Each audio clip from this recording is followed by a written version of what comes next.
In the outer darkness of our solar system, far beyond the comfortable, familiar paths traced by planets, something unfamiliar is passing through. It does not follow the orderly rhythm of worlds born around our Sun.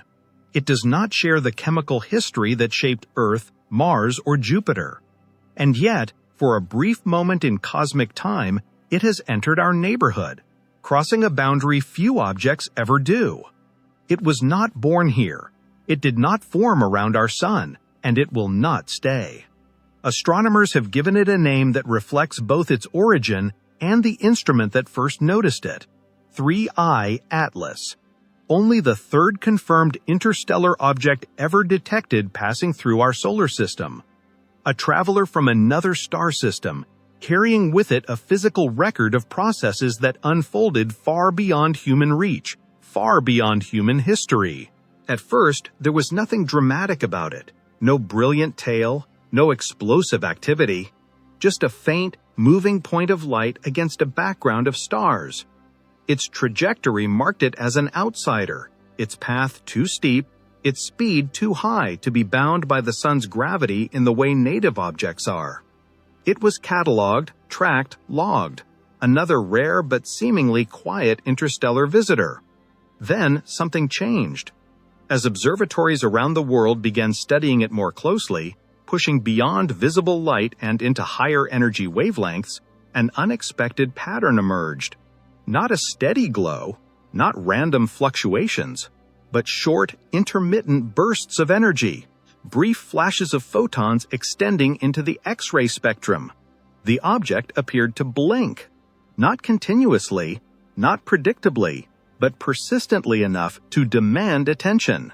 Because in space, nothing blinks without a physical reason. Every photon carries a story. Every burst of energy must be paid for by some process, some interaction, some release of stored stress. Interstellar objects are usually simple in their behavior. They reflect sunlight. Sometimes they shed dust. Sometimes they release gas as ices warm. Their motion and brightness can almost always be explained using gravity, heat, and basic chemistry. These rules are comfortable, predictable, familiar. ThreeI Atlast did not entirely follow them. Its brightness fluctuated too sharply to be explained by simple rotation alone. Its motion showed subtle deviations that could not be fully accounted for by gravity. And now, layered on top of that, were emissions at energies that raised quiet concern among researchers. X-rays are not common in small, cold objects. They require extreme conditions, violent particle interactions, strong magnetic fields, or rapid acceleration of charged matter. For an object likely only a few hundred meters across, this presented a puzzle. The first and most important question scientists asked was also the most conservative one. Could this behavior be natural? The answer, carefully worded, was yes, but the explanation would not be simple.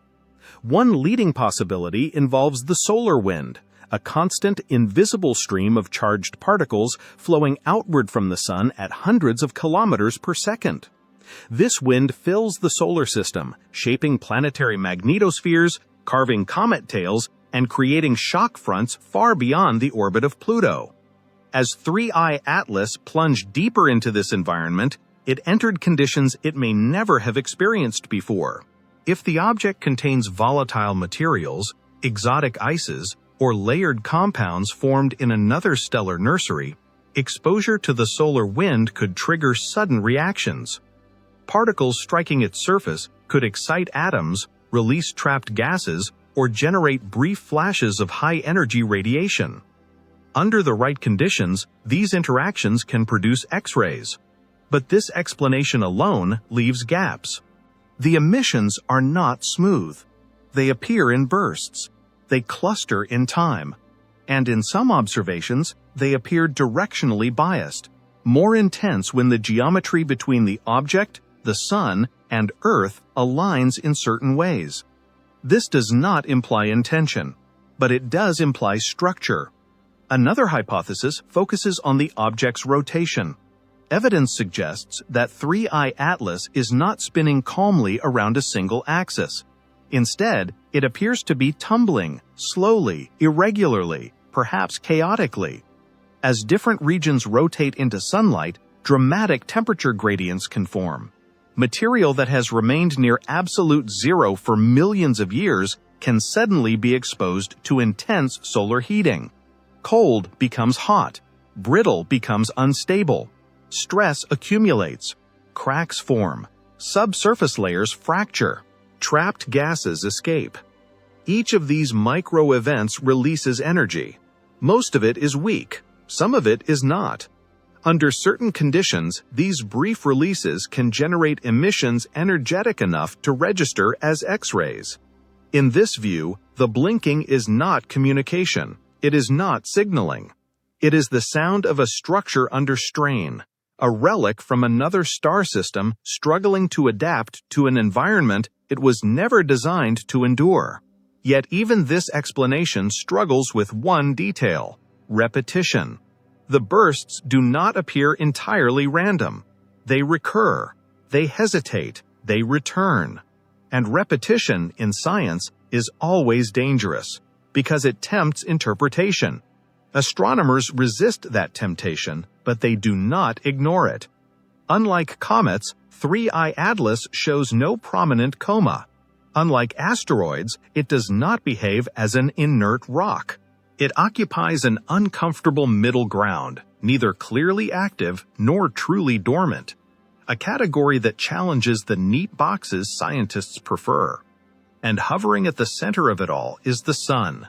The Sun is not simply a glowing sphere of gas, it is a magnetic engine of extraordinary power. Its magnetic field stretches far beyond the visible solar system, twisting space into invisible currents of energy. These fields interact with charged particles, creating regions of turbulence, reconnection, and sudden energy release. As ThreeI Atlas moves through this magnetic environment, it may be experiencing forces unlike anything in its past. Electrical charging of surface layers, magnetic stress building along internal boundaries, plasma interactions sweeping across its exterior.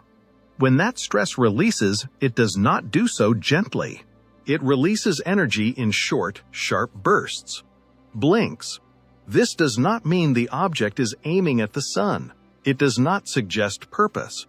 But it does indicate that the Sun is not a passive observer. It is an active participant in the phenomenon, a cosmic interaction, a reaction, not a message. Astronomers are cautious with language for good reason.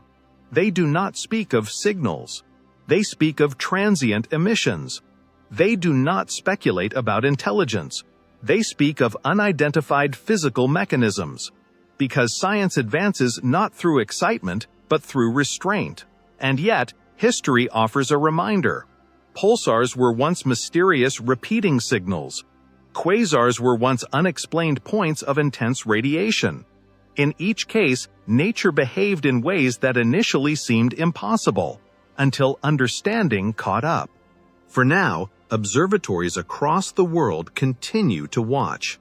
Every blink is recorded, every photon counted, every burst compared against models. Because once ThreeI Atlas leaves the inner solar system, it will never return. Whatever it teaches us must be learned now. There is something deeply unsettling about an object that refuses to settle into familiar explanations, not because it threatens us, but because it exposes the limits of our experience. As the visitor continues its silent passage, the blinking persists, sometimes weaker, sometimes stronger, never fully disappearing. No alarm sound, no emergency meetings are called, but quietly, across research centers, scientists keep watching, because unpredictability is information. Interstellar space is brutal, cold, sparse, filled with radiation and microscopic particles moving at extraordinary speeds. Objects that survive ejection from their home systems endure millions, sometimes billions of years of isolation. By the time they reach another star, they are survivors, shaped by environments we have never directly observed. One possibility is that what we are witnessing is not active emission at all, but exposure. As outer layers erode under solar influence, ancient material buried deep inside is suddenly revealed. Material that has never encountered a star like ours, never interacted with a heliosphere, never been sampled by human instruments. When it reacts, it does so briefly, violently, like a spark in vacuum. Another possibility is more unsettling, that interstellar objects are not chemically simple, that they possess layered structures, exotic compounds, or internal architectures shaped by conditions rare in our solar system. If so, then ThreeI Atlas is not an anomaly. It is an example, a preview. This raises a difficult question. How many such objects pass through unseen? How many blink once, briefly, and vanish before our instruments are pointed in the right direction? Until recently, we simply did not have the capability to notice. There is no evidence of intelligence here, no sign of design, no suggestion of intent. But there is evidence of difference, and difference is where discovery begins. As ThreeI Atlas moves away from the Sun, the environment around it will change. The solar wind will weaken, magnetic stress will diminish, the blinking may fade, or it may stop entirely. And eventually, the object will disappear into the background of stars, indistinguishable from countless others. But it will not leave unnoticed. The data remains, and with it, a quiet realization. The universe does not owe us simplicity. We once believed planets were rare. Then we found thousands. We once believed our solar system was typical. Then we learned it is strangely unique. Now, interstellar objects are teaching us the same lesson, that what we see locally is not always representative of what exists elsewhere. The blinking does not demand belief, it demands patience. Because in science, the most important discoveries are not the ones that shout, but the ones that whisper just loudly enough to be heard. Somewhere between stars, long before Earth existed, this object was shaped by forces we may never witness directly. Now, for a fleeting moment, it passes close enough for us to observe. Not to receive a message, but to witness a process, and that is enough. The universe is vast, ancient, and endlessly capable of surprising us. We are only just beginning when it blanks.